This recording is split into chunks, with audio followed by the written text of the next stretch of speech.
Hi everyone जय जगन्नाथ। आज सकाळू आमे दी जण रेडी हेकी बाहरिलु शिव मंदिर। एटा बोलबम मास जेहेतु चली आमे दी जण प्रतिवर्ष पानी ढालू।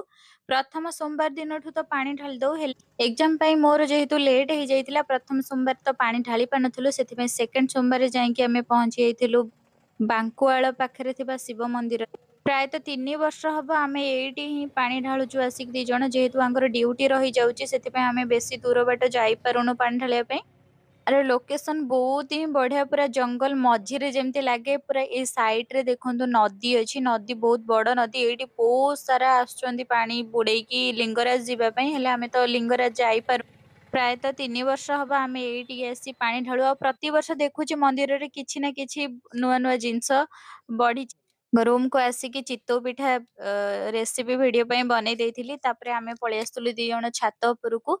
मो पछरे देखुथिबे केते सुंदर गछ गुड़ा अछि। हेले आ पूर्वरु आमे बहुत गछ गुड़ा सब काटी सारलुणु। काहेकि ना आमे जोठी रहिचु मालिक कहिची जे गछ काटिकी सफा करिया पई। काहेकि ना ता छात असना हो जाउची बोली। जेहेतु आम दी जनकर गछ उपरे बहुत सारा लोभ सेति पई आमे टिके मन दुख होउची गछ काटिया पई। एठी देखंतु मोर छोट छोट लंका आ लंका बहुत सारा राग।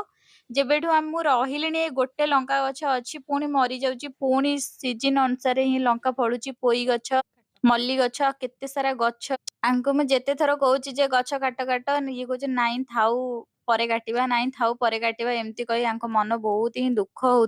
प्रायतः 3 वर्ष ହେଇଯିବ ଆମେ କଷ୍ଟ କରିକି କେତେ ସକାଳେ ସନ୍ଧ୍ୟା ପାଣି ଦେଇକି ଏ ଲେମ୍ବୁ ଗଛଟାକୁ ବଡ କରୁଛୁ। ଯାହା ଅଲଗା ଗଛ କାଟିବା ପାଇଁ ଯେତେ କଷ୍ଟ ଲାଗୁନଥିଲା ଏଇ ଗଛଟାକୁ ହିଁ କାଟିବାକୁ କଷ୍ଟ ଲାଗୁଥିଲା।